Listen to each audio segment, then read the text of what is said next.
सन्माननीय व्यासपीठ आणि या राष्ट्रीय विचाराच्या संस्थेच्या अतिशय देखण्या अशा सभागृहात जमलेले नाशिककर, माझे स्नेही मित्र मैत्रिणींनो, सर्वप्रथम माझे मित्र शंतनू देशपांडे, अनिल उपासनी, मयूर कापटे आणि अविनाशजी, हेमंतजी, लक्ष्मणराव सगळ्यांबद्दल ऋण व्यक्त करतो की त्यांनी हा विषय मांडण्याकरता मला इथे आमंत्रित केलं.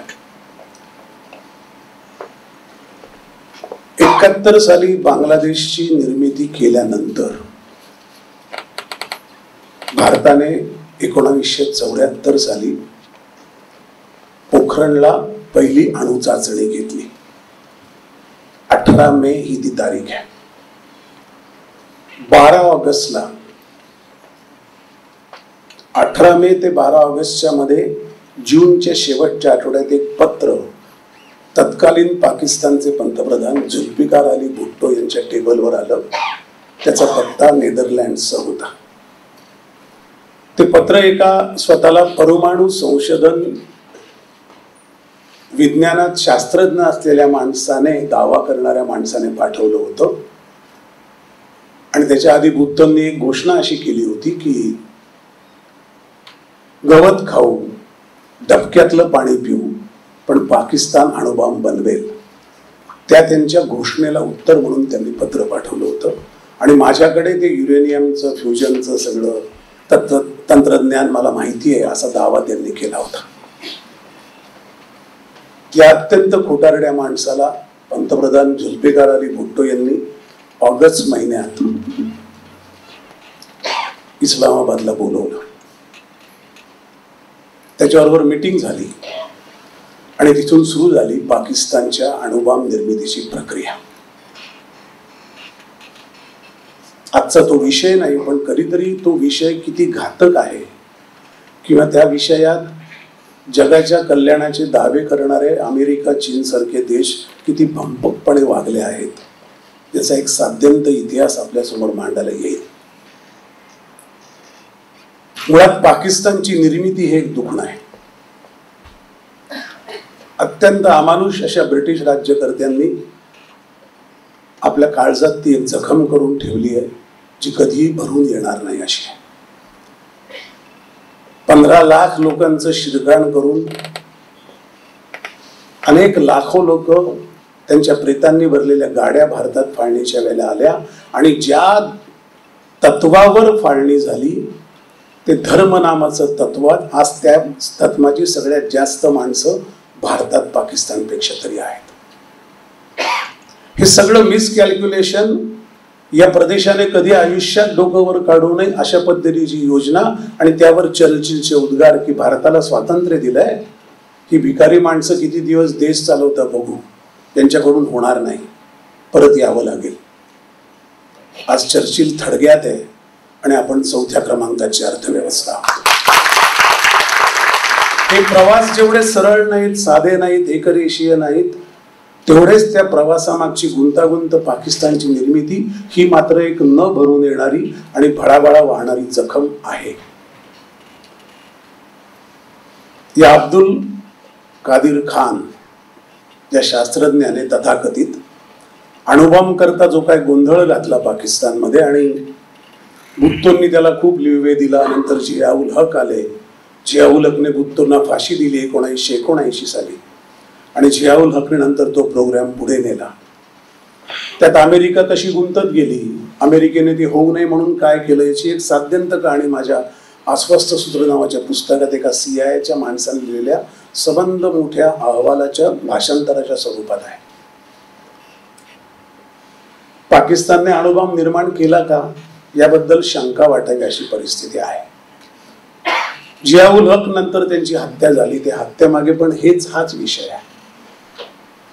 तुम्हाला अणुबॉम्ब निर्माण करायचा आहे, तुम्हाला काय करायचं आहे, अणुबॉम्ब आम्ही देतो अशी तैनाती फौजेसारखं राष्ट्र हे पाकिस्तान अमेरिकेने त्यानंतर निर्माण करायला घेतलं.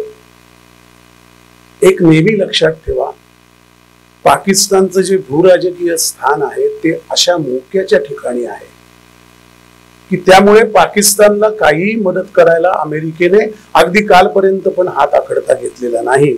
कारण पाकिस्तान ताब्यात असेल तर तालिबान, मध्य आशिया, चीन, रशिया आणि भारत आणि शिवाय अरबी समुद्र या सगळ्यावर नियंत्रण ठेवता येतं. हे दोन अत्यंत भ्रष्ट राजवटींचे लष्करी तळ अमेरिकेने निर्माण केले. एक तुर्कस्तान आणि दुसरा पाकिस्तान. तुर्कस्तान युरोपावर आणि रशियावर लक्ष ठेवायला आणि पाकिस्तान आशियावर लक्ष ठेवायला. अमेरिकेने ज्या पद्धतीने पाकिस्तानला घडवलं, बिघडवलं, नाचवलं, उभं केलं, लटपटत उभं केलं, एक अत्यंत संवारक, काहीही क्षमता नसलेली पण न्यूसन्स उपद्रव शक्तीने ठासून भरलेला पाकिस्तान हे अमेरिकेचं पाप आहे आणि ते आपण कधी विसरता कामा नये. मागच्या वर्षी मे महिन्यात जेव्हा या देशात एक सरकार पुन्हा आणखीन 5 वर्ष कंटिन्यू होईल अशी शक्यता आणि अशी खात्री निर्माण झाली, त्यानंतर बांगलादेशमध्ये उठाव झालेला आहे.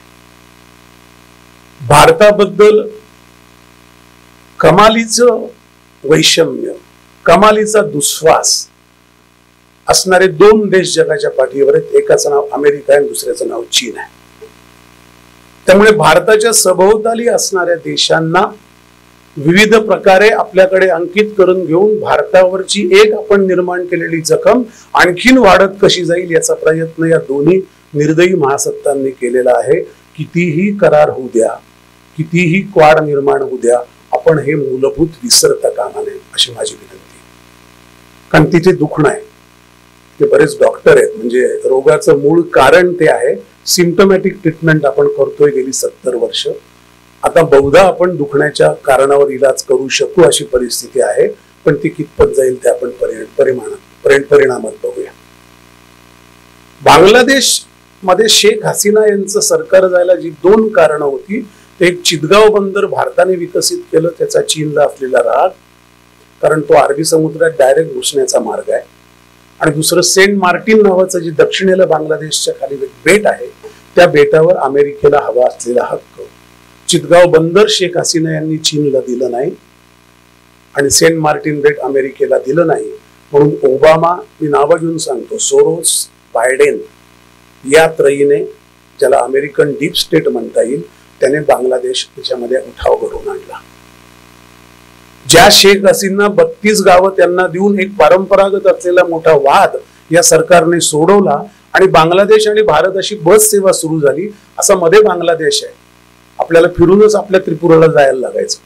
तो सगळं मिटवत आणलं, बांगलादेशाशी करार केले, त्यांच्या तागाला मार्केट दिलं. हे सगळं आपण करत होतो कारण आपल्याला एक शेजारी तरी एका आघाडीवर शांतता हवी होती. या राष्ट्रांनी आणि डीप स्टेटने ती शांतता आपल्याकडून हिरावून घेतली.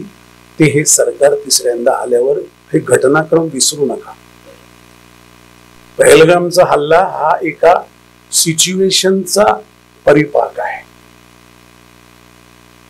मागच्या वर्षी जेवढे सैन्यावर एलओसीच्या वर हल्ले झाले त्याची पूर्ण नोंद, अख्खी त्याची सबंध क्रोनॉलॉजी मी वाचू शकतो, पण त्याची गरज नाही. सैन्य आणि घुसखोर, आता घुसखोरांवर नियंत्रण आलं कारण आपण ड्रोन आणले, आपण एक सीमा सुरक्षा तंत्रज्ञानाने केली, त्यामुळे घुसखोर कमी झाले. मग इथल्या फुटीरतावादी लोकांना हाताशी धरून उद्योग करायला सुरुवात केली. ते अजूनही चालू, याच्या पुढे अनेक वर्षापर्यंत ती चालू राहील, कारण या देशात दुर्दैवाने जयचंद खूप आहेत, जे आपल्या राजकीय फायद्याकरता देशाची दलाली करायला तयार आहेत. असे अनेक दिग्गज जयचंद या देशात सन्मानाने मिरवतायत. हे आपलं दुर्दैव आहे, त्याची आपण नोंद ठेवली पाहिजे. ज्या लोकांना विचार करण्याची क्षमता आहे आणि वाचन करण्याकरता साक्षरता आहे, त्यांनी अज्ञानात जगण्याची त्यांना मुभा नाही. आपण असहायतेत जगू शकतो पण अज्ञानात नाही. त्यामुळे आपल्याला हे माहीत असलं पाहिजे. बांगलादेशमध्ये तो खूप यशस्वी झाल्यावर ज्या पद्धतीने त्याच्या अर्थाने मायक्रो इकॉनॉमिक्स मध्ये ज्याला नोबेल दिलं त्या मोहम्मद युनुसला त्याने आणलं. हा मोहम्मद युनुस अमेरिकेचा पित्या आहे. ज्या पद्धतीने बांगलादेश अस्वस्थ करून हे थांबले नाही, आपण त्याच्यावर तोडगा काढला. शेख हसीनाला आपण सांभाळलं. कधीतरी त्या 32 किलोमीटर रुंदीची जी पट्टी आहे, चिकन नेक ज्याला म्हणतात, ती जवळपास 100 किलोमीटर करण्याचा आपला जो इरादा आहे या सरकारचा, या देशाचा, या सैन्याचा, तो यशस्वी होऊ नये म्हणून मारलेली ही पाचरही होती. आणि बांगलादेश हा सतत अजून एक जखम आपल्या उजवीकडे राहावी म्हणून निर्माण केलेली योजना होती. ती जखम आता काही दिवस भडभडेल, पण त्याचा पण याच्याशी संबंध कसा आहे मी सांगेन. डीप स्टेटने बांगलादेशला उद्ध्वस्त करताना भारताला किती ठिकाणी गुंतवता येईल याचे आडाखे मांडले. तसाच प्रयत्न चीनने हंबनटोटा बंदर श्रीलंकेचं ताब्यात घेऊन त्याच्यावर कर्जाचे डोंगर लादून ते बंदर चालवायला घेऊन दक्षिणेकडून केला. आणि तसाच प्रयत्न म्यानमारमध्ये तिथली लोकशाही राजवट उलथून टाकून लष्करी शासक आपल्या पित्ते आणून ते त्यांनी म्यानमारमध्ये केला. नेपाळमध्ये तोच प्रयत्न चालू आहे. भूतान डोकलाम झालेला आपल्याला माहिती आहे. डोकलामचा तो संघर्ष आहे. भारत या सगळ्याच्या विरुद्ध उभा आहे हे लक्षात ठेवा. आपल्या घरात बसून एखादी घटना घडल्यावर मला हे जेव्हा घडलं तेव्हा एका टीव्ही चॅनलवर एक अत्यंत मोठा युट्यूबर आहे आणि तो फार चांगलं बोलणारा माणूस आहे. तो मोठ्या मोठ्याने बोलत होता की क्या पियो के ले लेते 2 दिन की तो बात थी. मला फार आश्चर्य वाटतं आपण अशी विधानं कशी करू शकतो. त्यांना कदाचित ज्या प्रेशर खाली आपण भूराजकीय देश म्हणून आहोत त्याची कदाचित त्यांना जाणीव नसावी. आपल्या इच्छा अनंत असू शकतात, पण ते व्यक्त करताना थोडा डोक्यातनं प्रवास व्हायला लागतो. विचार मनात येतो आणि तो व्यक्त तोंडातून होत असला तरी मध्ये डोकं लागतंय, बऱ्याच लोकांना कळत नाही. त्यामुळे ते काही वाचाळवीर काही बोलत असतात. त्यांना आपल्या आयुष्यातले कुठल्या धंद्यातली भांडणं मिटवता येत नाही. त्यांना डोकला योग का घेतला नाही, काही भाजी आणायची आहे. आपल्यावरचं जे राजनैतिक, लष्करी आणि आंतरराष्ट्रीय डीप स्टेटचं प्रेशर आहे ते इतकं प्रचंड आहे की त्याचा विचार करून राज्य करायला लागतं.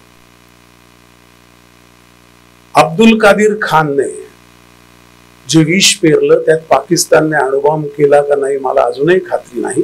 इथे मिलिटरीचे फार मोठे एक्सपर्ट बसलेले आहेत, त्यांच्याकडून ती माहिती तुम्ही घेऊ शकता. पण पाकिस्तान एक अण्वस्त्रधारी राष्ट्र झालं आणि तिथे 170 भारता इतकीच अण्वस्त्र फाईल करून ठेवलेली आहे, स्टोअर करून ठेवलेली आहेत.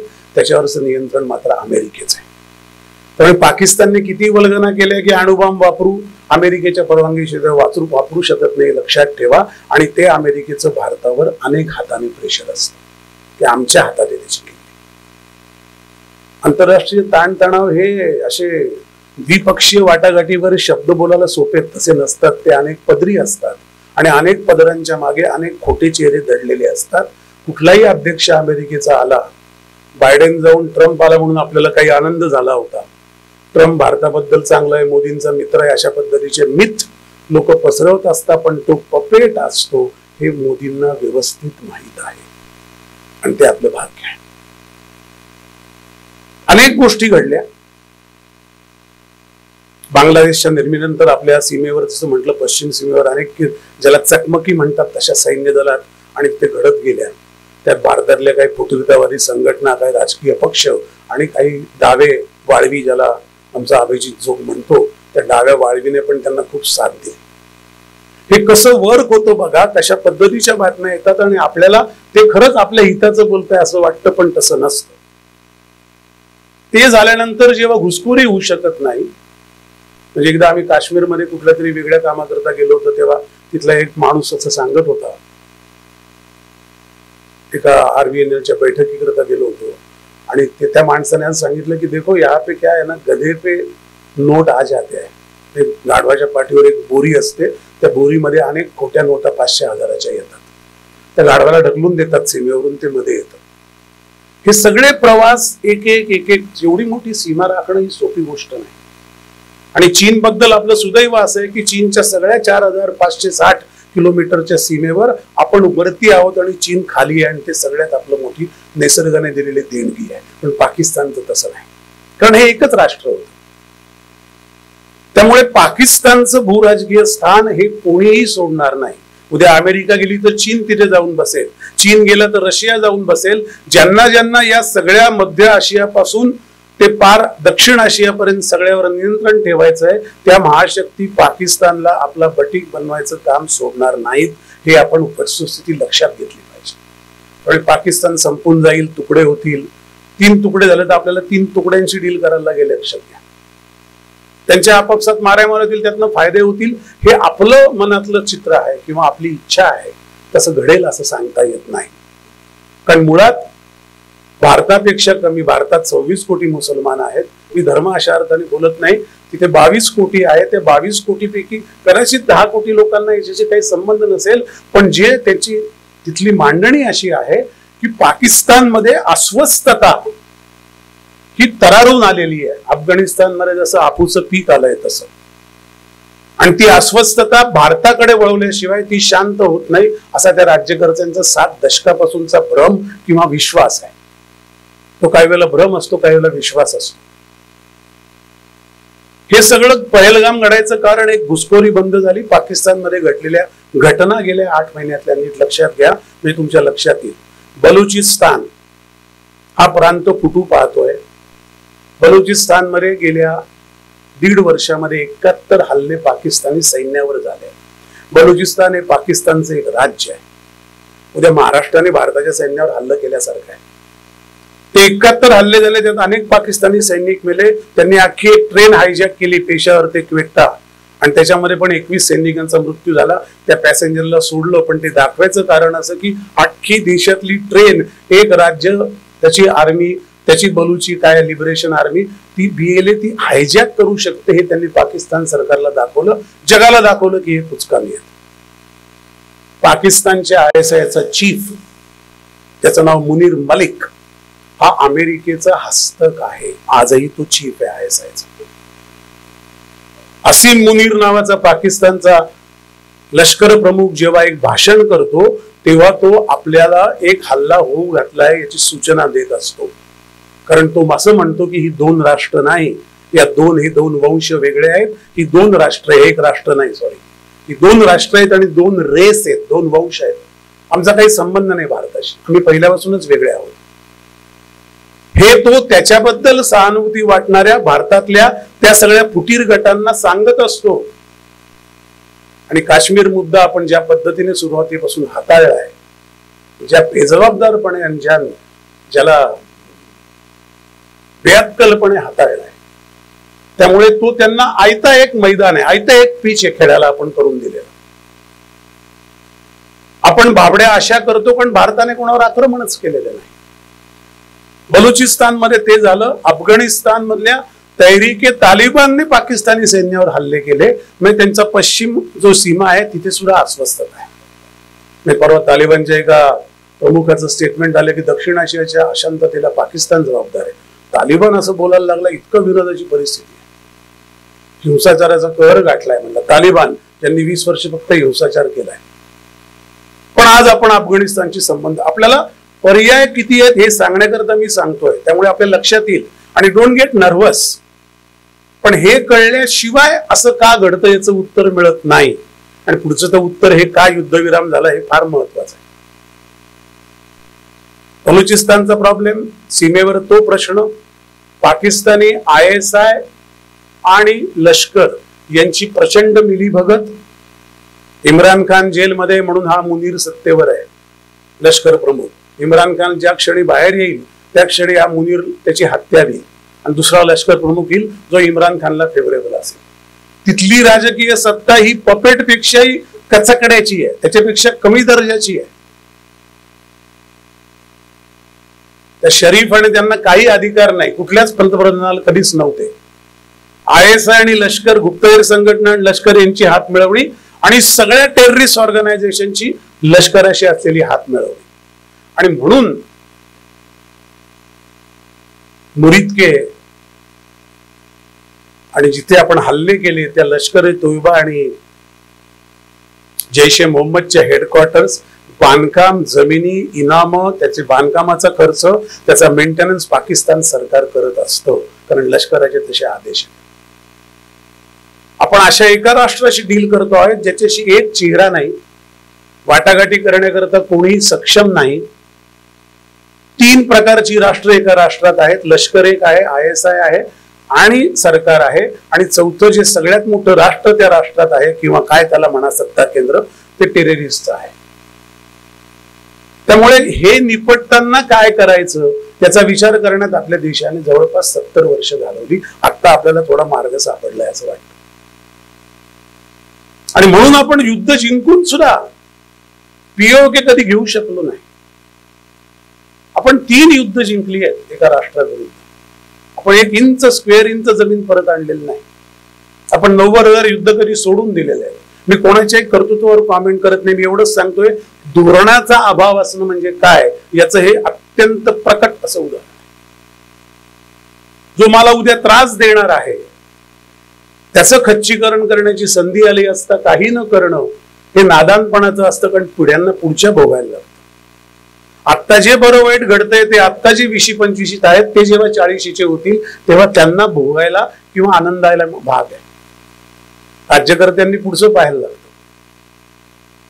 अत्यंत अस्वस्थ असलेला पाकिस्तान नेहमी मला असं वाटतं की पाकिस्तानशी डील करताना किती प्रकारचा विचार आपल्या राज्यकर्त्यांना करावा लागत असेल याचा नीट विचार करा. त्यातला लूज एलिमेंट शोधायचा, त्यातलं सगळ्यात कच्चा दुवा निवडायचा आणि त्याच्यावर हल्ले करायचे. त्याला म्हणून त्याविषयी पंतप्रधान म्हणले की उनके आका म्हणजे त्यांना पोचणारे सुद्धा हे त्यांच्या विरुद्धचं पण युद्ध आहे. आणि तेही आपण यावेळेला 3 दिवसात करून दाखवलं. आपण 72 तासामध्ये 70 वर्षाचा सूड घेतला हे विसरू नका. जो पुढच्या 10 वर्षाकरता तो पुढच्या 10 वर्षाकरता अखंड राहील इतका नेमका वार आहे. शिवछत्रपतींनी अफजल खानावर केला तसा. मी धर्म म्हणून बोलत नाही, शत्रू म्हणून म्हणतो.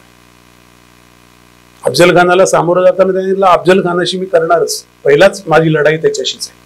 कारण तो जेव्हा इतका प्रचंड ताकदीचा माणूस सेनापती संपेल आदिलशहाचा तेव्हा त्यांना कळेल स्वराज्य काय.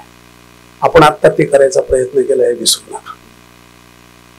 सगळीकडून कोंडी झाल्यावर मग काश्मीरमध्ये पहलगामचं 22 एप्रिलला ती घटना घडली. ती घटना घडताना काही करता येत नाही याचं दुःख इतकं मोठं होतं की त्यांना जात विचारून धर्म विचारून मारलं गेलं. हा थेट हल्ला होता. हे याच्या आधी कधी झालं नाही. आत्ता का झालं याची बॅकग्राऊंड तुम्हाला सांगितली. 3 सत्ता केंद्र, 4 टेररिस्ट, देशातली अत्यंत भुकी कंगाल जनता, त्या सगळ्या लोकांशी त्यांना त्यांचं लक्ष वळवण्याकरता काश्मीरचा प्रश्न, वेगवेगळ्या प्रांतामध्ये चाललेले फुटीरतावादी उद्योग, तो देश एकत्र ठेवण्याची, ज्याच्याकडे न्यूक्लिअर अमेरिकेचं स्टोरेज आहे, फाईल्स ऑफ न्यूक्लिअर वेपन्स आहेत, वॉरहेड्स आहेत, तो देश सुरक्षित ठेवण्याची जबाबदारी. इतक्या प्रचंड प्रेशर खाली तिथलं जे काय थोडंफार सरकार गडबडीत अस्तित्वात आहे ते जात असतं आणि त्यामुळे अशा पद्धतीच्या घटना घडतात. पण या वेळेला त्यांचा रोख थेट होता. कारण मधल्या काळामध्ये भारतातही अनेक गोष्टी घडलेल्या आहेत. 370 कलम जाणं, 1535 सालचा राम मंदिराचा इतक्या वर्षानंतर उभा केलेला स्वप्रतिष्ठेचं मानदंड, वक्फ बोर्डाचे ट्रिपल तलाक, या सगळ्या गोष्टी ज्या गोष्टींमुळे भारत हे त्या धर्माचं राष्ट्र होईल अशा अनेक जगातली मुस्लिम राष्ट्र बाळगून आहेत. आणि ती सगळी एक लक्षात ठेवा. ते सगळं इथे करणारं, एका धडाक्याने करणारं, हिमतीने करणारं सरकार कुठल्याही परिस्थितीत गेलं पाहिजे. म्हणून इथल्या लोकांना हाताशी धरून जे उद्योग चालले होते आणि जे चालत राहतील अजून काही दिवस, त्याचा सगळ्यात पहिला हा जो डायरेक्ट उद्रेक झाला तो पहलगाम. पहलगाम झाल्यावर साधारण 15 दिवस आपण काही केलं नाही. बऱ्याच लोकांना असं वाटतं की काय म्हणजे आपल्या इमोशन्स चुकीच्या नाहीत ना, ज्यांना वाटतं त्याच्याबद्दल काही मला म्हणायचं नाही. रशियाकडून S-400 आपण घेतल्यानंतर त्या सिस्टीमचं आता आपण घडवलेलं जे इंटिग्रेशन आहे ते अनेक बॅक एंड सिस्टीमशी, ते करायलाही वेळ लागतो. मी तुम्हाला खरं सांगायचं अगदी प्रामाणिकपणे एका वाक्यात, तर हे जगातलं पहिलं टेक्नॉलॉजी वॉर आपण जिंकलंय. हे जगातलं पहिलं आहे. तुम्ही जर जे आता 60ला असतील त्यांना इराक आणि कुवेतचं झालेलं अमेरिकेचं युद्ध आठवत असेल. ते स्कड मिसाईल जायचे आकाशात आणि आपण, मला त्यावेळेला टीव्हीवरच्या, दूरदर्शन होतं तेव्हा चर्चा अशा होत्या किंवा रेडिओवरच्या सुद्धा की रामायणात महाभारतात आपण अस्त्र पाहिली होती, आता ही अमेरिकेने नवीन अस्त्र निर्माण केली आहे, बापरे म्हणजे ती खरी होती वगैरे असे भाबडे विषय आपण चालले होते. कारण कुवेतवरून ते स्कड क्षेपणास्त्र करत होते. आता आपण जे केलं त्याच्याने अमेरिकेची आणि चीनची टेक्नॉलॉजीची मातब्बरीची धुंदी आपण उतरवली हे लक्षात ठेवा. आणि जे फार मोठं यश आहे आपल्या सैन्याचं, आपल्या इंटेलिजन्सचं, आपल्या सायबर युद्धाचं. भारतीय सैन्य दलाचा कॅनव्हास किती प्रचंड आणि प्रकट आहे ते मी शेवटी जाताना सांगेन. पण आता हे लक्षात ठेवा की सायबर स्पेस किंवा सायबर तंत्रज्ञान आधारित युद्ध एक सैनिक सीमा ओलांडून गेला नाही, एक विमान सीमा ओलांडून गेलं नाही, एक युद्ध नौका 2 नॉट सुद्धा सरकली नाही हद्दीच्या पुढे, आणि आपण 21 ठिकाणांना उद्ध्वस्त केलं आणि त्यातल्या 11 धावपट्ट्या आहेत. हे कधीही घडलेलं नाही. या युद्धाकडे किंवा या युद्धविरामाकडे बघताना त्याची पार्श्वभूमी समजून घ्या, आपण काय घडवलंय.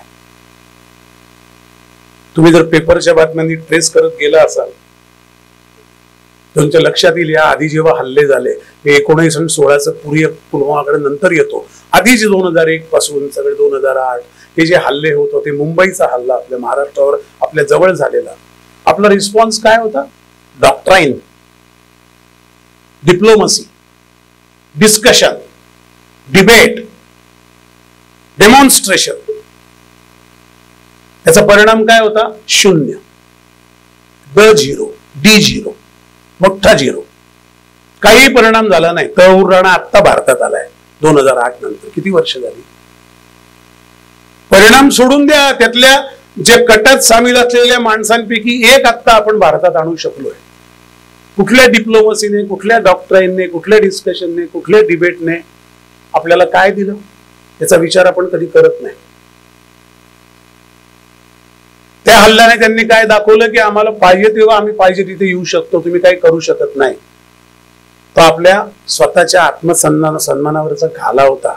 आपण किती वीक आहोत हे जगाला दिसलं, म्हणून आपण आपलं डॉक्ट्राईन घेऊन प्रत्येक देशाकडे भिकाऱ्यासारखे फिरत होतो. मी शब्द वाईट वापरतोय पण ते मला प्रामाणिकपणे सांगावेसे वाटतात, कारण तशीच पण आपल्या जे कोणी ऐकत नसेल, आपल्या डॉक्ट्राईनवर रिॲक्शन नसेल कुठल्या महासत्तेची, तर ती अवस्था आपली लाचारासारखीच आहे. खूप चर्चा घडवल्या आपण. काय केलं? 2016ला जेव्हा पहिल्यांदा पुरीचा हल्ला झाला तेव्हा आपण रिॲक्ट झालो, आणि नंतर पुलवामाच्या याला आपण बालाकोट तिथे हल्ला केला. या 2 हल्ल्यांची रचना करताना आपल्या हवाई दलाने जी काही योजना केली, एक रडार असतं, एक रडार विमान असतं, ते जातं आणि ते अंदाज घेतं तयारीचा, आणि नंतर त्याच्या अंदाज करून परत येण्याच्या पोकळीतून बॉम्बर्स गेले आणि त्यांनी बालाकोटचा हल्ला घडवला. त्याचा पण अंदाज आला नाही. तेव्हाही त्यांनी रिटॅलिएटचं बोलले, काही होऊ शकलं नाही. पण हे बालाकोट काहीच नाही अशा पद्धतीचं हा युद्ध होता. बालाकोट किरकोळ वाटावं, मी ते मोठं आहे, किरकोळ नाही, मी त्याचं ज्यांनी ते केलं त्यांच्याबद्दल बोलत नाही, पण ते काहीच वाटू नये असं हे तंत्रज्ञानाचं युद्ध होतं. त्याची तयारी किती करावी लागली असेल, त्याच्याकरता काय कोऑर्डिनेशन करायला लागलं असेल. आता मी एका त्या कोणतो टॉम कुपर, त्याचं एक म्हणजे टीम कुपर, त्याचा ऐकत होतो. तो असं म्हणला की S-400 या मिसाईल डिफेन्स सिस्टीमला जे इंटिग्रेशन भारताने केलं, Russia would like to have that back end सिस्टीमशी. म्हणजे जेव्हा मी तो सिक्वेन्स सांगतो कसे हल्ले, पण जेव्हा एखादं रडारवर त्या S-400 400 किलोमीटरचा परी घेतात जे टिपलं, तेव्हा त्याची इन्फॉर्मेशन रिअल टाइम तिन्ही दलांकडे जात होती. त्या क्षणी काय टिपलं याची फोन उचलून होतं सांगत, त्यांना दिसत होतं, कारण ते तयार होते. ऑन युअर मार्क सेट बोला, धावणारी माणसं उभी असतात ना 1.5 पायावर पोझिशन घेऊन, तसे सगळे विमान नौका सगळ्या तयार होत्या. तर जर फेल झालं असतं तर आपण वेगळ्या पद्धतीची तयारी होती. हा बॅकअप प्लॅन होता. यात काय लोकांनी डोकं लावलं असेल ते कधी समोर येणार नाही, यायची गरज नाही, ती स्ट्रॅटेजी आहे. पण त्याचा अर्थ आपल्याला कळला पाहिजे. 15 दिवसाने आपण जेव्हा हल्ला केला तेव्हा आपण आपल्या देशातल्या या फुटवितावादी लोकांच्या मनस्थिती लक्षात घ्या.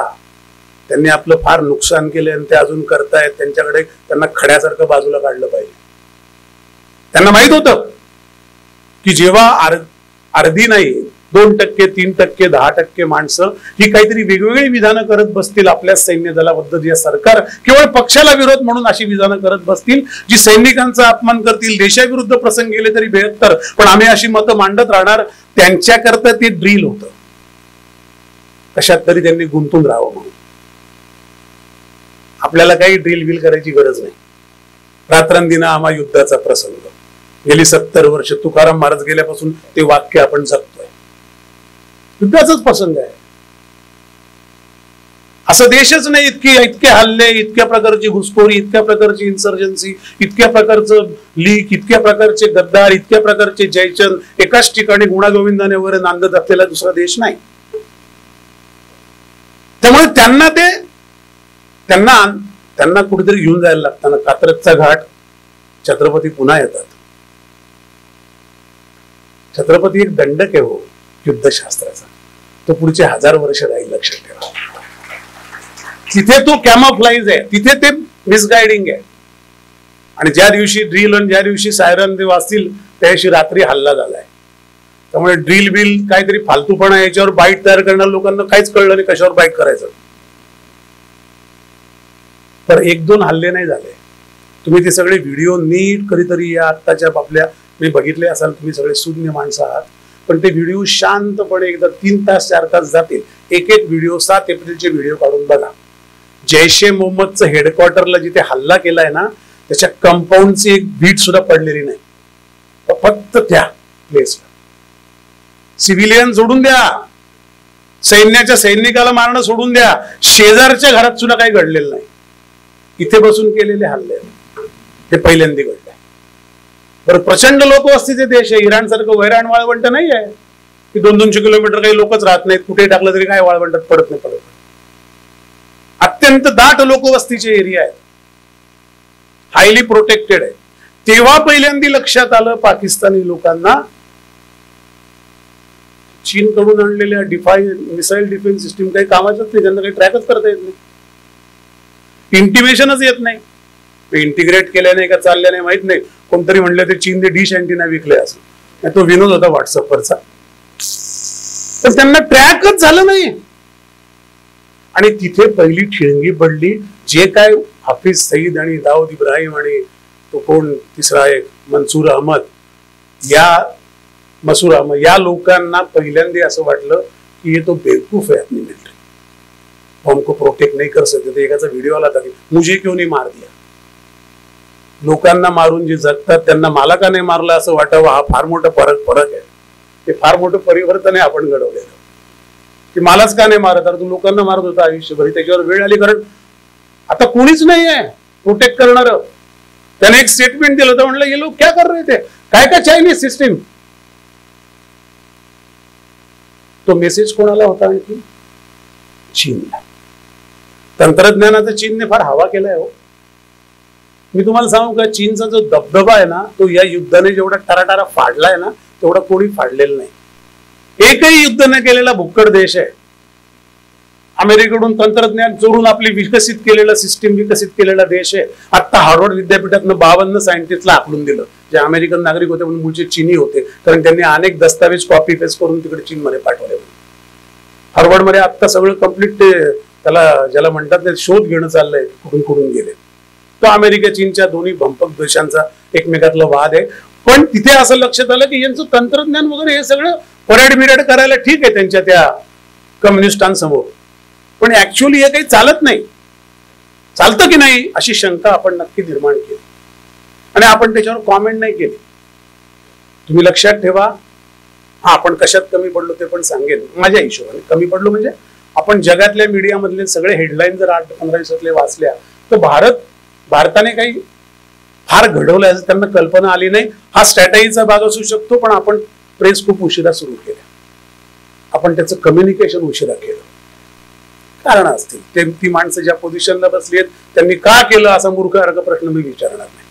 त्यांची गणित असते, त्यांना जे दिसतं ते आपल्याला दिसत नाही. ते 100 मधल्यावर उभे आहेत, त्यांना वेगळं दिसतं. आपण पहिल्या मधल्या जे गॅलरीत उभे आपल्याला गेट आणि सिक्युरिटी शिवाय काही दिसत नाही. हा आपण फरक लक्षात घेतला पाहिजे. पण त्यांनी ते केलं आणि त्या डिफेन्स सिस्टीमचं 12 वाजले. चीन आपलं पाकिस्तान याला उत्तर देणारे नक्की होतं. परत 8 तारखेला आपण ते परत हल्ले झाले. त्यानंतर पाकिस्तानने ड्रोन बीन जे काय सगळीकडून सामान गोळा केलं होतं, चीन बीन तुर्कस्तान इकडून तिकडून, ते सगळे वापरायला सुरुवात केली. आपल्या S-400 रशियाची करून घेतलेली सिस्टीम, त्याचं इंटिग्रेशन इतकं प्रभावी होतं की एकही म्हणजे ते चीनचे 2 PL-25E आणि PL-15E असे 2 मिसाईल जे पडले त्याचे तुकडे DRDOने चेक केले. त्यांना कळलं हे फार बोगस तंत्रज्ञान, हे आपले मागे आहेत. जे त्यांनी पाकिस्तानला कशाकरता विकलं आणि त्यांनी का घेतलं माहिती, म्हणजे आंधळ्याच्या खांद्यावर लंगडा बसल्यासारखं, एकाला दिसत नाही एकाला चालता येत नाही, हे लोकांपुढे आलं.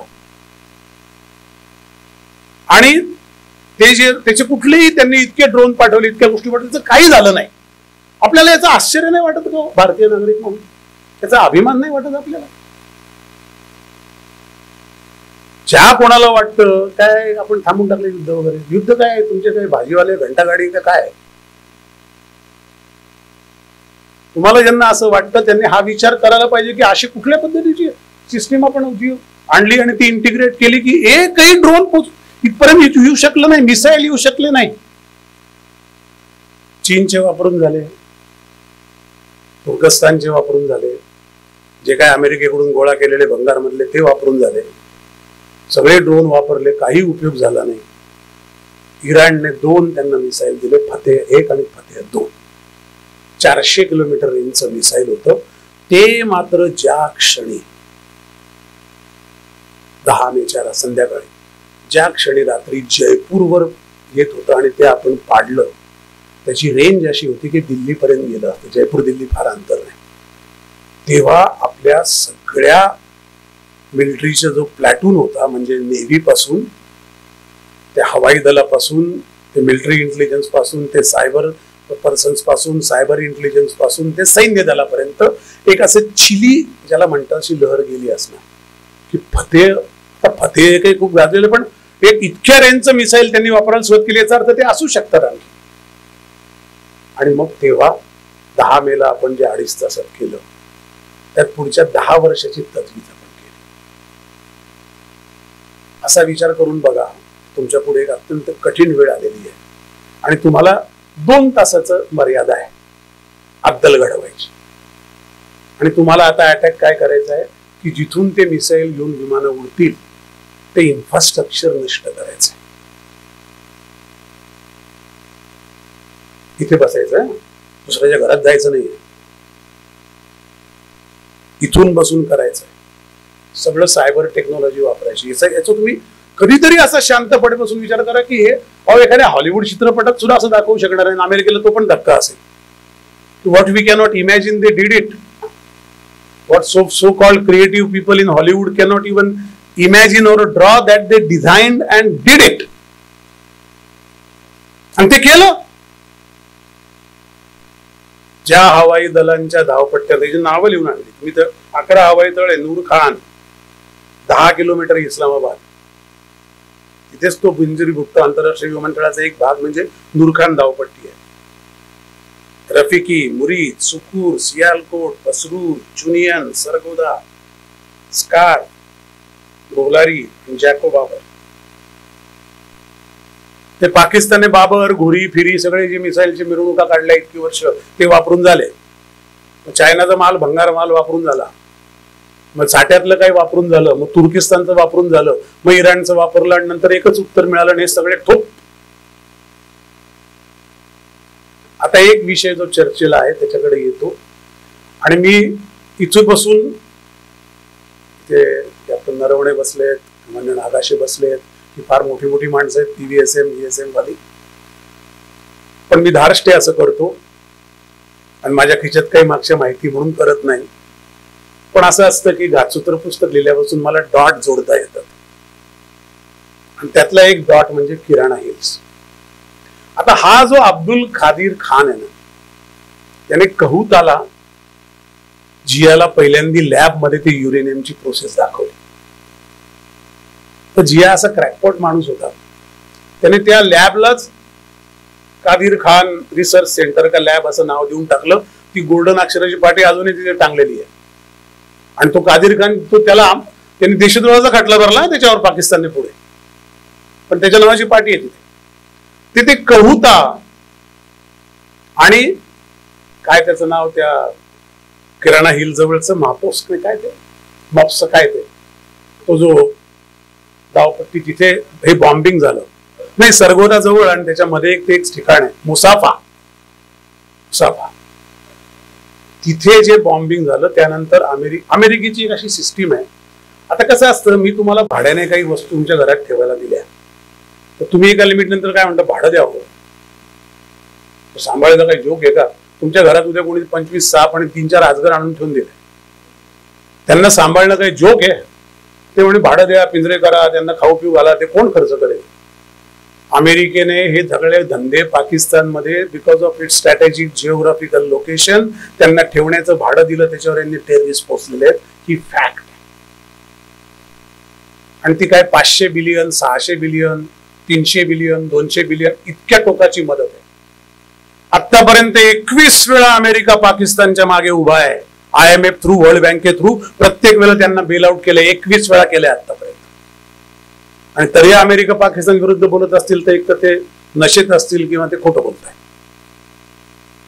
ते अजिबात त्यांच्या विरुद्ध काही नाही, त्यांचं ते टूल आहे, ते हत्यार आहे. म्हणजे मी एक पाकिस्तान बद्दल मी गोष्ट सांगतो. एक सावकार होता, त्या सावकाराकडे एक माणूस कामाला होता, पोरगा.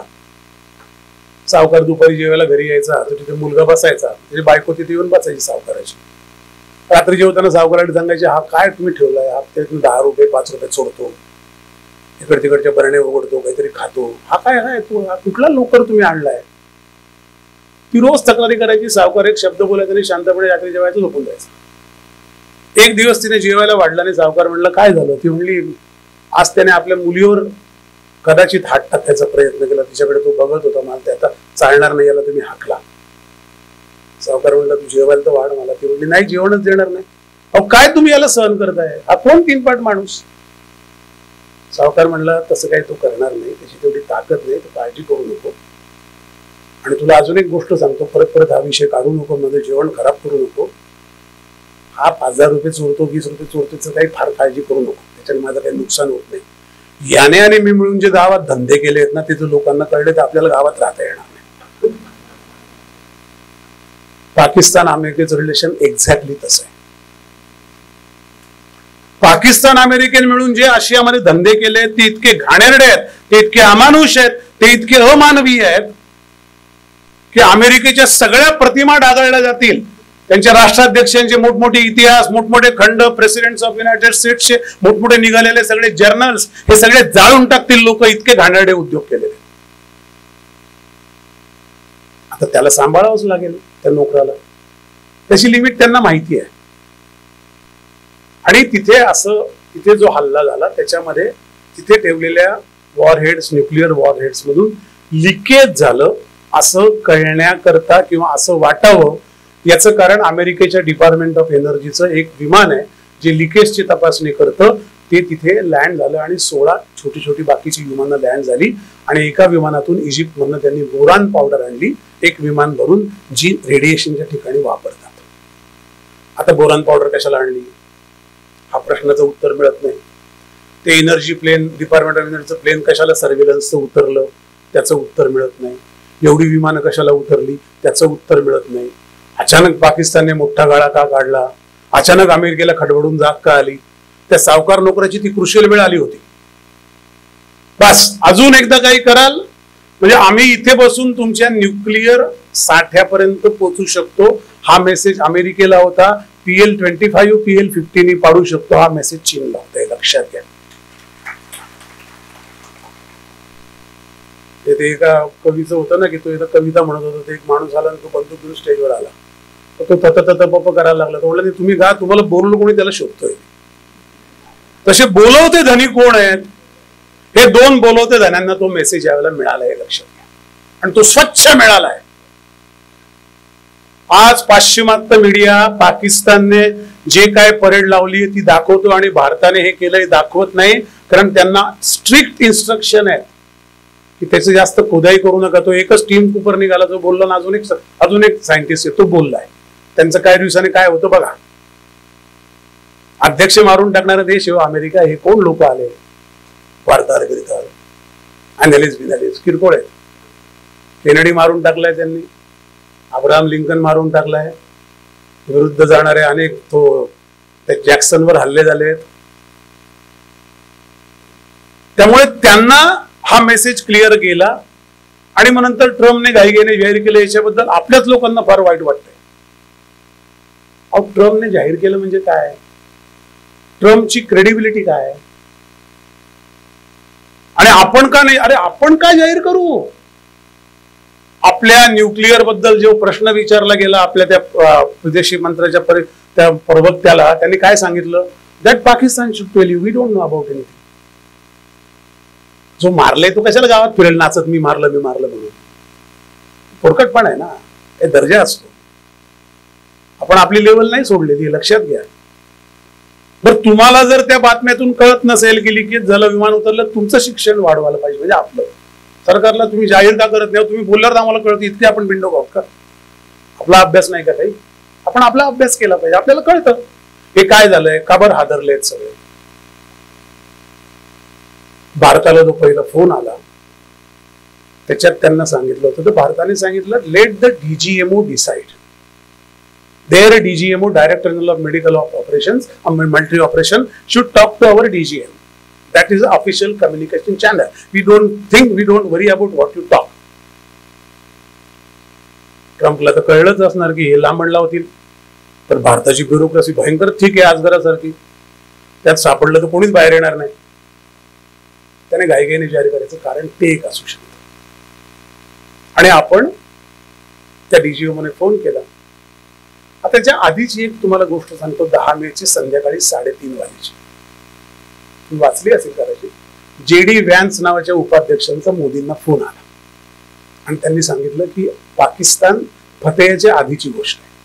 तो काहीतरी ऑल आउट मिसाईल अटॅक करण्याची प्रिपरेशन करतोय अशी आमची इन्फॉर्मेशन आहे. We should be proud of our prime minister. अहो, हे खरंच युद्ध चालू आहे, हा पिक्चर नाही बघत आहे आपण. त्या माणसाने काय उत्तर दिलं? तर म्हणलं, if they hit us we will hit back harder.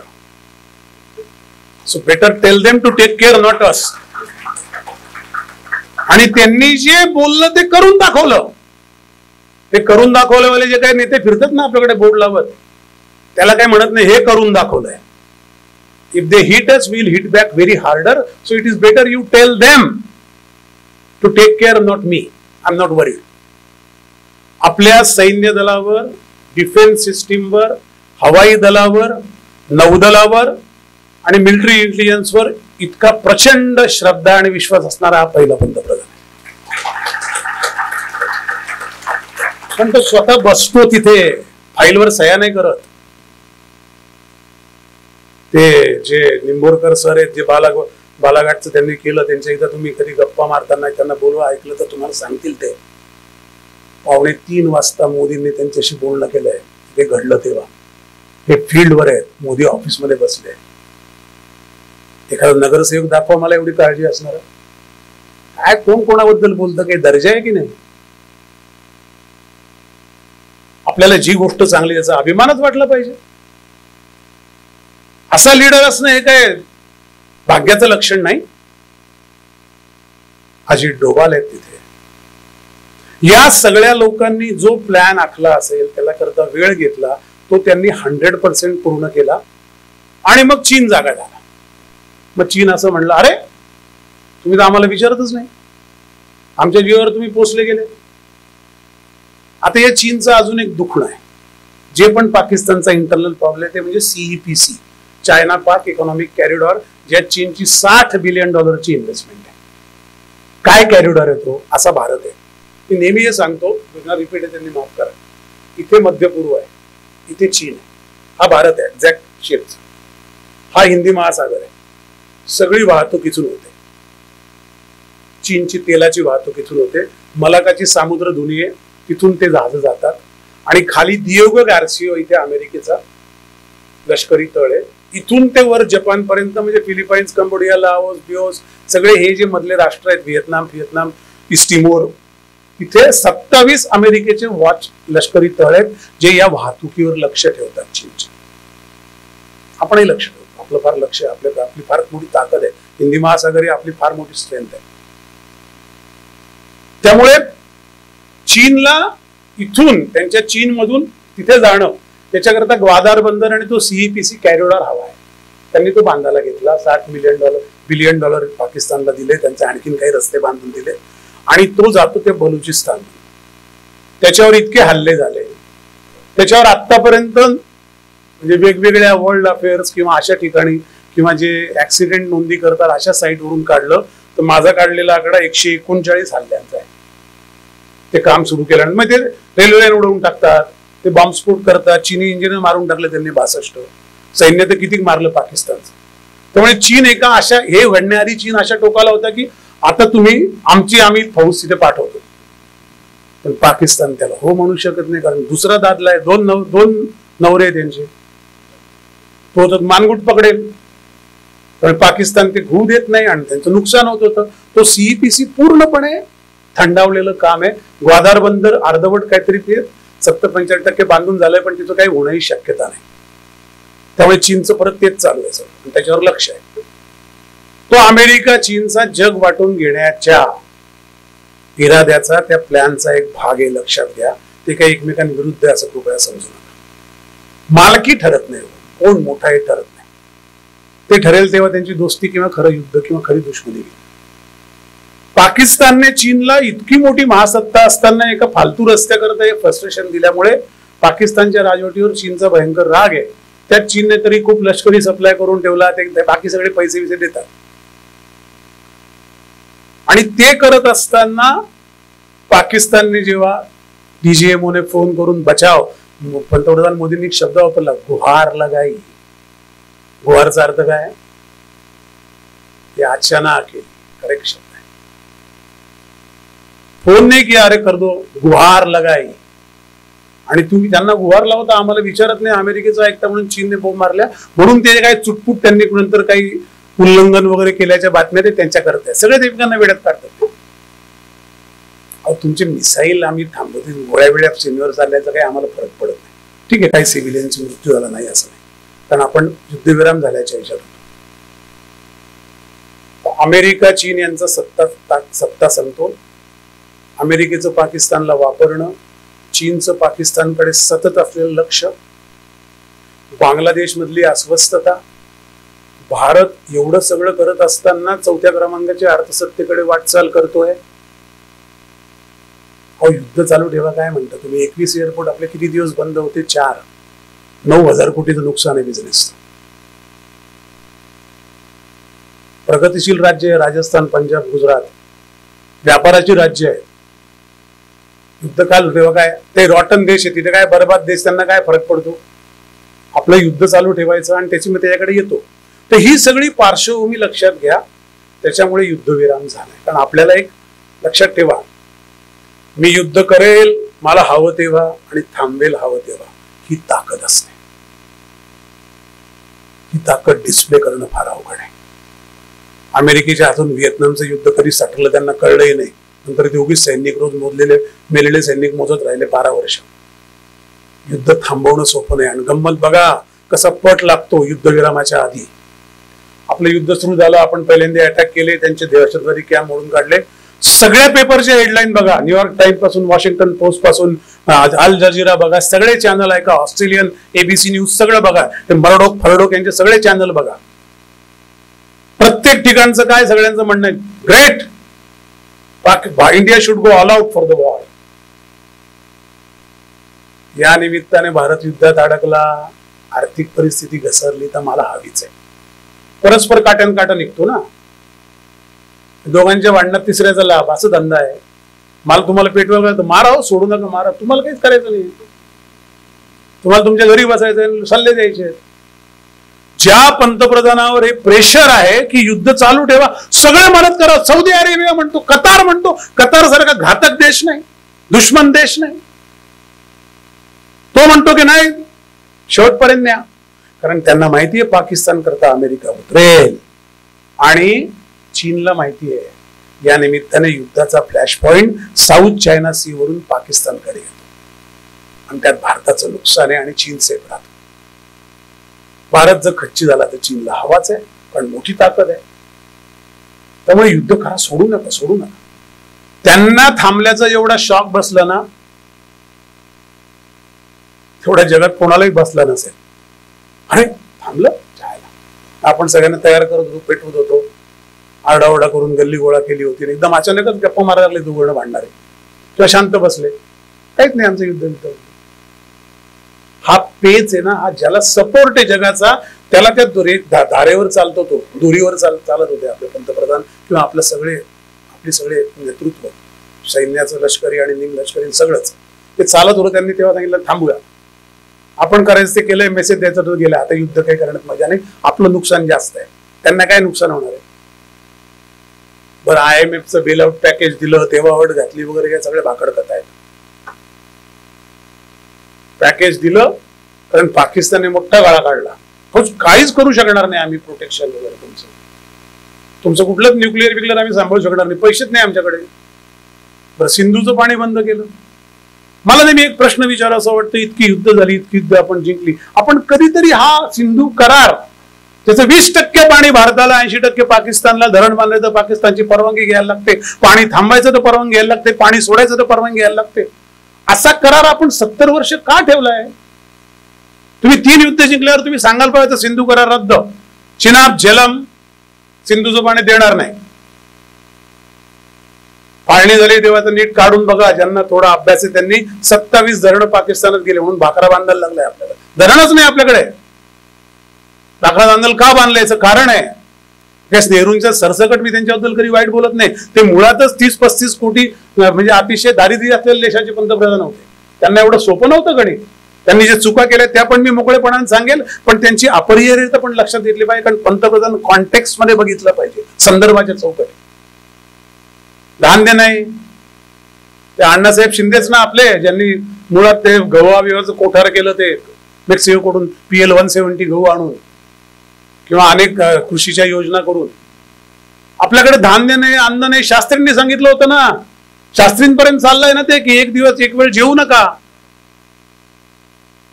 असा देश त्यांच्या कॉन्टेक्स्ट मध्ये प्रत्येकाकडे पाहिलं पाहिजे. पण तुम्ही हे का नाही थांबवू शकलात? नेहरू समजू शकतो मी, शास्त्रींच समजू शकतो, आणि त्या बिचाऱ्यांना वेळच नाही मिळाला. 71 नंतर का नाही थांबवलं सिंधू? का तो करारावर क्वेश्चन मार्क तर करा, विचारा तर खरी की आता आम्ही बंद करू सिंधू. पाणी और खून एक साथ नहीं बहेगा है, तेव्हा का नाही बोललं कोणी? पाणी भी हमारा बहेगा, खून भी हमारा बहेगा, हे थोडी चालेल. हे कोणतरी बोलायची हिंमत दाखवायला हवी होती. काय चूक होतं त्या अपेक्षा करण्यात? ते आता आपण केलं. तुम्ही नीट त्याचं लक्षात घ्या काय काय करत गेले. व्हिसा, ट्रेड, त्या ट्रेड थांबल्यानंतरचे उभे राहिलेले ट्रकचं दृश्य कोणी टीव्हीवर पाहिलं का? किती ट्रक होते? 6,500. हा माल पाकिस्तानातनं भारतात येत होता आणि त्यांना काहीच मिळालं नाही. ट्रक बॉर्डर उभे आहे. याला म्हणतात जखमा करणं. परत छत्रपती काय करायचं हे कळलं पाहिजे आणि त्याची ताकद पाहिजे मानसिक.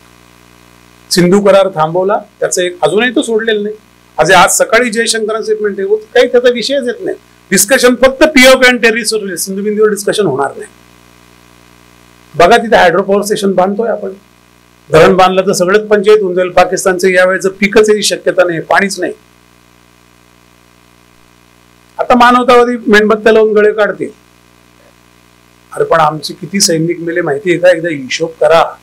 किती सैन्य मेलंय काश्मीरमध्ये, किती माणसं मेली आहेत, त्याला हिशोब करा. ती सामान्य नव्हती का? आत्ता 26 मेले ते पण काय, त्यांचा काय संबंध होता? युद्धविरामाची ही पार्श्वभूमी आणि तो अत्यंत योग्य आहे, तो अतिशय ऍप्ट आहे आणि स्ट्रॅटेजी म्हणून ते सगळ्यात मोठं हुकमती पाऊल आहे असं माझं मत आहे. त्यामुळे युद्धविरामावर कृपया शंका उपस्थित करू नका असं माझी आपल्याला रिक्वेस्ट आहे. कारण याचं एक कारण असं आहे की तुम्ही जर कराल शंका उपस्थित तर ते त्यांना फावणारे ज्यांना भारताचं हित नाही माहिती ना असे लोक आहेत. युनायटेड नेशन्स मध्ये टेररिस्टचा उल्लेख करायचा जेव्हा वेळ आली ठरावावर, त्यांनी आपल्या लोकांनी भारतात दिलेले ज्या बातम्या आहेत त्याची कात्रणं दाखवली आणि चीनने ते काढून घेतलंय त्या ठरावातून युनायटेड सिक्युरिटी काउन्सिलच्या, की हे बघा भारतीय लोकच म्हणतायत. काही पुढारी तर आपल्या असं म्हणलं धर्मच विचारला नाही, स्वतः कुठेच गेले नाही 4x10 खोली सोडून. सीमेवर काय घडलं त्यांना दिसतं, हे परमेश्वरानंतरचे अवतार दिसतात मला. काय बोलतो आपण? तुम्ही सैन्याला डिमिनिश करतात असं बोलून, तुम्ही करेजवर हल्ला करतात देशातल्या लोकांच्याच, आपल्याच. बालाकोटच्या वेळेला हल्लाच नसेल झाला, प्रूफ दाखवा. अरे जे सैन्य त्यावेळेला जे गेले होते, अभिनंदन सारखे लोक, ते आपल्या कुटुंबावर निखारा ठेवून गेले होते.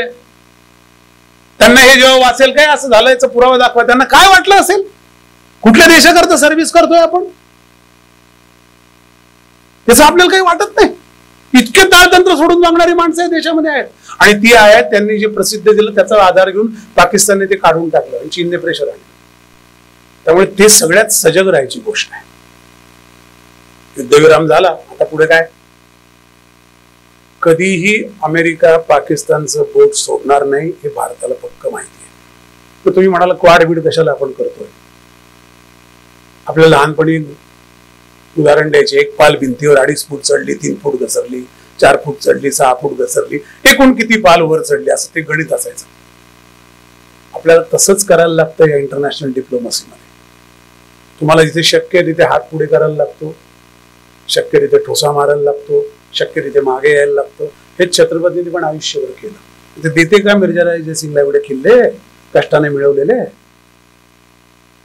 एक पाऊल मागे घेणं म्हणजे पराभव नाही, एक पाऊल पुढे जाणं म्हणून विजय नाही. ही कंटिन्युअस प्रोसेस आहे. आपण एकंदरीत सरासरी पुढे सरकतोय का नाही महत्वाचं आहे, आणि आपण पुढे सरकतोय. कारण आपण 4थ्या क्रमांकाची अर्थव्यवस्था परवा झाली आहे, आपण जपानला मागे टाकलाय. बघा अजून 5 वर्षात काय होतं. एक ते सी के प्रल्हाद म्हणून आमचे मित्र होते, अमेरिकेतले मित्र, म्हणजे गुरुवर्य माणूस मोठा. ते नेहमी म्हणायचे की India is like a elephant sleeping on a stage, don't wake up. If that elephant wake ups and start dancing, you all have to wake at the stage. हे सगळ्या बाबतीत खरं आहे बरं. ट्रम्प काय करत आहेत, काय करतील? जे ट्रेडचं चाललंय त्याच्याकरता हे प्रेशर टॅक्टिक्स म्हणून वापरतील. त्यांनी त्या टीम कुकला बोलवून सांगितलं ऍपलच्या की भारतात कारखाना काढू नका. तो त्यांचा ऐकणार आहे तुम्हाला वाटतं? अजिबात ऐकणार नाही. पण ते प्रेशर टॅक्टिक्स आहेत, त्याला बळी पडू नका, ते काही होत नाही. ट्रम्प टेरिफ बिरीफ हे भंपकपण आहे, त्यातनं काही घडणार नाही. अमेरिकेतल्या लोकांना जर चीन मधनं एखादी वस्तू $2 मिळते, ती 246% टेरिफ लावून $20 मिळायला लागली, तर ती लोक अमेरिकन सरकारला दगड फेकून खाली उतरवतील ट्रम्पला. ट्रम्पला असं वाटतं की अमेरिकेत उद्योग येतील, त्याच्या देशाकरता फार चांगला थॉट आहे, पण ते शक्य नाही. पुलाखालून पाणी वाहून गेलंय, अमेरिकन माणसं ती काम करणार नाहीत, ते स्किल शिल्लक नाहीत. परत डेट्रॉइट हा ऑटो हब म्हणून उभा राहू शकत नाही, कारण त्यांचं ते वाहन परवडणार नाही, कोणी विकत घेणार नाही, इतकं महागडं होईल. कारण एवढे तिथे बेसिक लेबर कॉस्ट एवढे हाय आहेत. पण त्यामुळे अमेरिका चीनच्या ऐवजी भारताला देईल असं नाही. तो व्हिएतनामला देईल, तो फिलिपिन्सला देईल, तो आणखीन कुठल्या तरी छोट्या छोट्या 100 देशांना देईल. चीनच्या कॉस्टवर भारताला अमेरिका मोठं होऊ देणार नाही. ही टसल चालू राहणार. अमेरिकेची वेळ तेव्हा येईल जेव्हा चीन दक्षिण चीन समुद्रामध्ये काही हरकती करेल, आणि तेव्हा क्वाड इफेक्टिव्हली काम करेल की नाही हे भारतावर अवलंबून आहे. कारण हिंदी महासागरावर भारता इतकी कोणाची हुकूमत नाही, ते अमेरिकेला माहिती. उगीच त्यांनी क्वाड मध्ये भारताला घेतलेलं नाही. जपान वरच्या टोकाला आहे, ऑस्ट्रेलिया खालच्या टोकाला आहे, 4 देशांचं क्वाड आहे. एक अमेरिका तो तिकडे आहे, त्या गोलार्धात आहे. दिएगो गार्शियावर एकट्या तळावरून काही होत नाही, नुसते स्टेल्थ B-52 वापरून. हिंदी महासागराची खडानखडा माहिती असलेलं एकच नौदल आहे जगात, भारतीय नौदल, आणि त्यांना माहिती आहे काय करायचं. त्यामुळे क्वाडची जेव्हा गरज पडेल तेव्हा आपण निगोशिएट करू, हे असंच चालणार आहे. युद्धविरामाचा भारताच्या दृष्टीने हानिकारक असा काही परिणाम नाही. स्टेटस को कायम राहील. आपण काहीतरी खच्ची होईल, आपल्याला कोणी विचारणार नाही असं होणार नाही. भारताबद्दल भले भले देश आता उद्योग करणार नाही, काही बोलायचे, कारण त्यांनी आपली टेक्नॉलॉजिकल वॉरची ताकद पाहिलेली आहे. त्याचं प्रकट दृश्य आपण विश्वरूप दर्शनार्थ दाखवलंय. 72 तासात. त्यामुळे ते काही होत नाही. उलट आता अशी रीग लागेल आपल्याकडे, माझा अंदाज आहे की इंटिग्रेशन कसं करायचं मिलिटरी सर्व्हिसेस आणि मिसाईल डिफेन्स सिस्टीमचं इंटिग्रेशन आम्हाला शिकवा. त्याचे किती कॉन्ट्रॅक्ट होतात बघा. डिप्लोमसीवर आपलं काही नुकसान होत नाही, आपण मजबूत आहोत. अमेरिकन अध्यक्ष हा पपेट आहे, पुन्हा सांगतो. जे सूत्रधार आहेत माझ्या घातसूत्रामध्ये म्हटले ते त्यांच्या पद्धतीने त्यांच्या दोऱ्या ओढतील. कारण अमेरिकन बिझनेस उद्या जर टिम कुकला ऍपलने भारतात फोन बनवले नाही आणि चायनात तर फोन बनवू शकत नाहीत ट्रेड वॉरमुळे किंवा आणखीन अमेरिकन चायनाच्या सत्तेच्या समीकरणामुळे, तर त्यांना या क्वालिटीचे फोन कोणी बनवून देणार नाही. त्यामुळे अमेरिकन उद्योगपतींचं प्रेशर येणार. आणि अमेरिकेत सरकार बिरकारला विचारण्यात की उद्योगपती किरकोळ नाहीत, सरकारला विकत घेणारे आहेत. कोणी इलेक्शन लढवलंय ट्रम्पचं? Elon Musk. कोण आहे तो? रिपब्लिकन पक्षाचा कार्यकर्ता आहे, उद्योगपती आहे. $1 ट्रिलियन दिलेत त्याने. त्यामुळे हे लोक त्यांना दरवेशासारखे नाचवतील राजकारण्यांना. एक वेटो असतो, एक पोझिशन असते. पॉलिटिकली इनकरेक्ट अमेरिकन कधी वागत नाहीत, पण ते जे करायचं ते करणार. आणि मुळात युरोपचं आता नाटो आणि या सगळ्या युक्रेन युद्धामुळे करेक्शन होत असताना भारताला याचा कुठलाही डिप्लोमॅटिकली धोका संभवत नाही. किती वेळ झाला?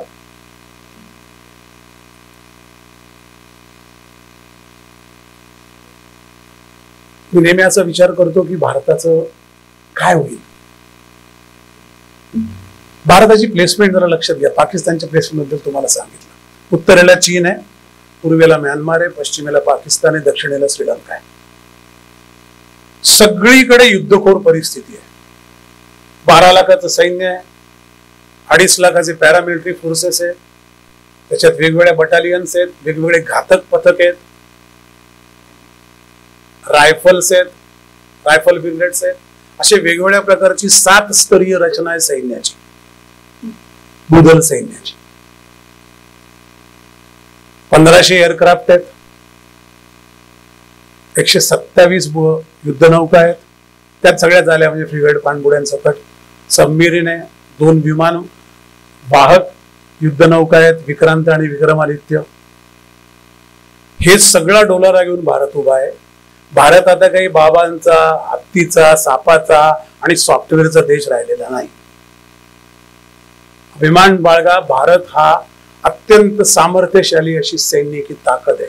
मिलिटरी माइट कदाचित नसेल, पण मिलिटरी इनफ आहे. रक्षण करण्याकरता आहे, आक्रमण करण्याकरता आहे, आपण सिद्ध केलं. सगळ्यात महत्वाचं म्हणजे भारतीय सैन्याला युद्धाचा अनुभव आहे. इतकी वर्ष लढत असलेलं जगात एकाचही देशाचं स्वतःच्या देशात सैन्य नाही. दुसरीकडे जाऊन लढतील, इकडे त्यांना ट्रूप पाठवा, ते इराकमध्ये जाऊन लढतील, इकडे तिकडे लढतील. कुठल्याही सैन्याला माउंटेनरिंग युद्धाचा अनुभव नाही जगामध्ये. चायनाने एक युद्ध केलेलं नाही होते, काय बोलतात? तुमच्याकडे घुसखोरी म्हणजे युद्ध असतं काय? युद्ध 32 डिग्री मायनस सेंटीग्रेड टेम्परेचर आहे. ते उभे आहेत लोक. ते कोणी जगात केलेलं नाही, करू शकत नाही. मूर्ख नाही ते सराव करताना भारतीय लोकांना बोलवतात. यांचे सराव कुठल्या तरी वाळवंटात होतात. युद्धभूमी नाही, वाळवंटावर असते वय. इतका अनुभवी सैन्य जगात कोणाकडे नाही. आणि हा आपल्या अत्यंत प्रतिष्ठेचा आणि अभिमानाचा विषय असतो. कारण ते लढणार आहे जेव्हा वेळ येईल तेव्हा. 33,000 फुटावरून उतरणारं पॅरामिलिटरी फोर्स आहे. एकाही देशाकडे नाही. जे उतरतात ना पॅराट्रूप कमांडोज, 33,000 फुटावरून उतरले. हे आपले सराव कसे आहेत? हे सराव पण युद्धाच्या वेळा पण एकाच वेळ चाललंय. प्रॅक्टिस आणि युजिंग, दोन्ही ऍप्लिकेशन आणि प्रॅक्टिस. तिसऱ्या ठिकाणी प्रॅक्टिस, दुसऱ्या ठिकाणी ऍप्लिकेशन असं नाहीये.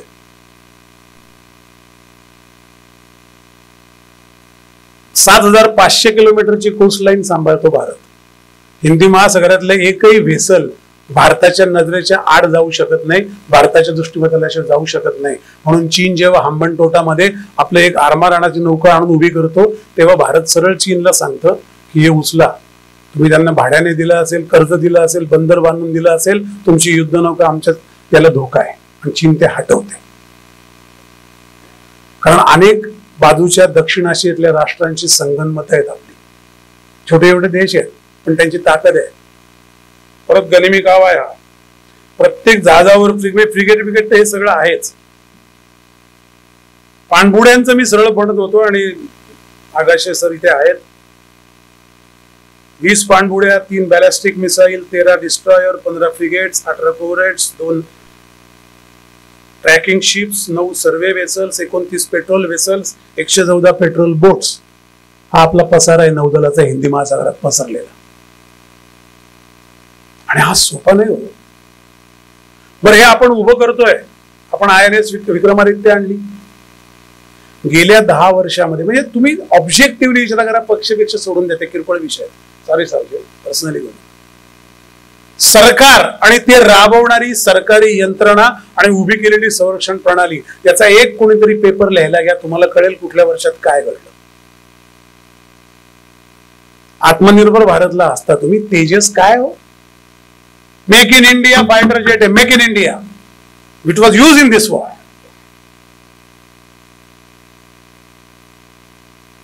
सोपं आहे का हो? 80 कोटी लोकांना धान्य द्यायचं, 14 कोटी कुपोषित लोकांचा देश, अनार्की आहेच, 4-5 हजार पॉलिटिकल पार्ट्या, सतत चालणारी इलेक्शन, नॅरेटिव्ह, एव्हेंजलायझेशन प्लॅन्स, रॅडिकल मुस्लिम ऍक्टिव्हिटी, निवांत झोपलेले हिंदू बहुसंख्य, करप्शन, इंग्रज मागे सोडून गेलेली एक ब्युरोक्रेसी नावाची घाणेरडी व्यवस्था. हे सगळं करत असताना देशाने संरक्षणाकरता उभं राहणं गंमत आहे का? इतक्या आघाड्यावर लढणारा देश दाखवा मला. पूर्व दिग्गजांची त्यांना भव्य भावी काळ असे गाणारे देश आहेत हे सगळे. पहिले 2 महायुद्धाच्याच कहाण्या चालल्या आहेत सगळीकडे. इथे रोज युद्ध लढतोय आणि अटॅक झालेला नाही ना. काय घडले घटना सांगा दंगलीच्या. तर किती इश्यू आहेत, किती नॅरेटिव्ह चालतात. साधं फार्मर आंदोलन होतं, त्यात किती नॅरेटिव्ह होतात. त्यात किती लोक घुसतात कॅनडाच्या पैशाने. ते काय प्लॅन करतात की ते कायदे मागे घेतात. पंतप्रधान सकाळी सांगतात देश हित के लिए, फार्मर्स के हित के लिए कानून लाया था, देश के हित में वापस ले रहा हूं. काय माहिती असेल त्यांच्याकडे देश हिताला काय बाधक घडणार होतं फार्मर्स कायद्यांमुळे 15 ऑगस्टला त्या वर्षी. हे सगळं असताना, हे सगळं चालू असताना देश चालवायचा. त्यामुळे आपण निर्धास्तपणे आपल्या लष्करावर विश्वास ठेवा. त्याचा 1% कोणाला अपमान करू देऊ नका बरं का. मी खरंच सांगतो, ते पाप आहे. ते पाप कृपया करू नका. आपण सैन्यात नाही, आपण तिकडे बसलो आरामात. नुसते गाणे म्हणू नका की जब हो रही थी दिवाळी तब खेल रहे थे होली बिली. ते गाणे म्हणे लायक ना, ठीक आहे. प्रत्यक्षात लक्षात ठेवा, सकाळी उठल्यावर देवापाशी दिवा लावताना, संध्याकाळी किंवा सकाळी प्रार्थना म्हणताना, की यांच्यामुळे आपण ते करू शकतो. त्यांचा अपमान होईल असे एक उच्चार कुठे कृपया करू नका. त्यांच्या मनाला किती यातना होत असेल. लग्न झालं ते एका कसं 12 वाजता तो 4 वाजता निघालाय. काय करायची असते स्वतःचं आयुष्य वळून टाकायची. तुम्ही त्यांचा अपमान होईल असं बघू प्लीज करू देऊ नका. कोणालाही करू देऊ नका, कोणालाही ती परवानगी देऊ नका. तेवढं केलं तरी आपण त्यांच्या मागे उभे, एवढं बळ त्यांना पुरेसं आहे. आम्ही मोटरसायकलवर अनेक वेळा हिमालयात ट्रिपला गेलो, ते सैनिकांची बोलताना डोळ्यातून पाणी येत असतं. काय कसे उभे असतात.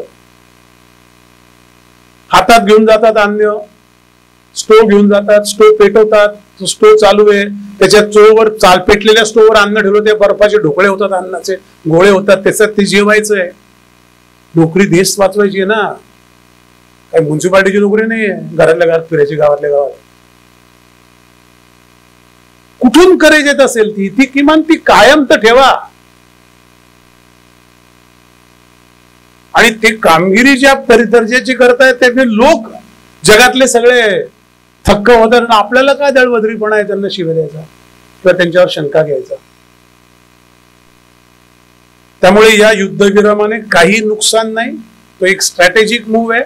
त्यात अजून एक गणित सांगतो आणि थांबतो. आपल्या बाजूला एका मोक्याच्या जागी असलेला पाकिस्तान म्हणजे भूराजकीय मोका, ते राष्ट्र तरी असू द्या, भंगार असू द्या, पण त्यांचे लोकेशन जिओग्राफिकल फार पॉवरफुल आहे. तिथलं जर स्टेट फेल स्टेट झालं तर ते आपल्याला त्रासदायक आहे. आपल्या शेजाऱ्याच्या घरामध्ये घुशी आणि उंदीर झाल्यासारखं आहे. ते आपल्याकडे येणार. बहुसंख्य राष्ट्र आहे मुस्लिमांचं. त्यामुळे ते फेल स्टेट होता कामा नये. यावेळेला तेही एक गणित झालं असणार की जर असं किती मदत दिली अमेरिकेने IMF मालाकडून $1.5 बिलियन, $1.5 अब्ज, 1 अब्ज म्हणजे 9,000 कोटी रुपये, 9 आणि 4.5 13,000 कोटी रुपयाची मदत IMF ने दिली. 2 टप्प्यात देतील ते एकदम दिलेलं नाही. चायना 10 बिलियन देऊ शकतो आणि त्याला मांडीवर बसवून घेऊ शकतो आपल्या. एकदा चायना पाकिस्तान मध्ये शिरला तर अमेरिकेचं दुकान उठेल. ते पण एक कारण आहे अमेरिकामध्ये पडण्याचं.